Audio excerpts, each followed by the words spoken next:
I have been told that the God the Christians and the God the Muslims worship are the same God. But is that true? I would say no, because Allah in Islam has committed a sin and is not holy. Specifically, let's look at Surah chapter 4, verse 3. It says, "And if you fear that you will not deal fairly by the orphans, marry the women who seem good to you, 2, 3, or 4. And if you fear that you cannot do justice, then one or those that your right hand possesses. In this way, it is more likely that you will not do injustice." So the key aspect to pick up here is that Muslims are allowed 2, 3, or 4 wives, a maximum of 4 wives, according to the Quran. But does Allah keep that standard across the board? Well, no, he does not. If we look at how he treats his prophet, in Bukhari 52:15, and of course you can look in the description box of the video for this, it says, "The prophet used to pass by, have sexual relations with all of his wives in one night, and at that time he had 9 wives." Did you notice what it said? Muhammad would have sex with all his wives in one night, and he had 9 wives. Now wait a minute. The Quran said the Muslims are allowed a maximum of 4, yet Muhammad has 9 wives. So what do we have here? We have a law showing favoritism. I say that because the Muslims have a maximum of 4 wives, and yet we see Muhammad here with 9 wives.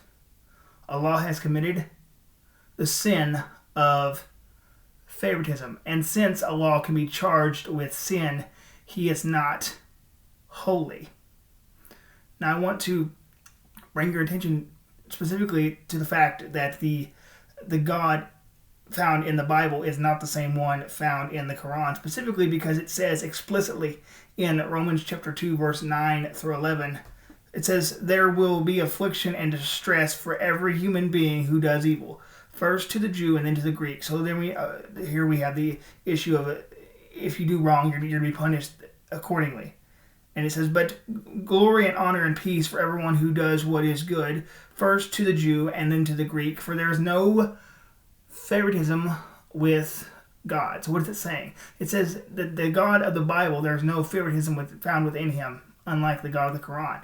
But even if you look in the Old Testament, of course, there are numerous times where Yahweh tells the people of Israel, the children of Israel, to deal fairly in their cases and to not show favoritism. Or you can, of course, look in the New Testament in James chapter 2, where he goes and specifically says, "Do not show favoritism among yourselves," or to those who, if a rich man comes in, you do not show him favoritism by giving him the place of honor. So once again, this is just to show that Allah has sinned because he has shown favoritism, and since a sin can be charged against Allah, then he is not holy. But I want to hit one more thing while I am here with regards to the squeaky clean conduct of Muhammad, because Muhammad is praised as a man who is very clean and who is also a perfect example for all mankind to follow. Once again, I want to visit Sahih Bukhari 52:15. Specifically, I want to highlight the chapter heading. It says, "Whoever had sexual intercourse with all his wives and only took one bath." Could you imagine this? Muhammad having sex with all of his wives in one night and only taking one bath. Could you imagine how disgusting that must have smelt for his last wife? And yet Muhammad is heralded as this man of cleanliness and a man who is a perfect pattern of conduct. And yet he is content with visiting all his wives and only taking one bath. That is very disturbing and disgusting.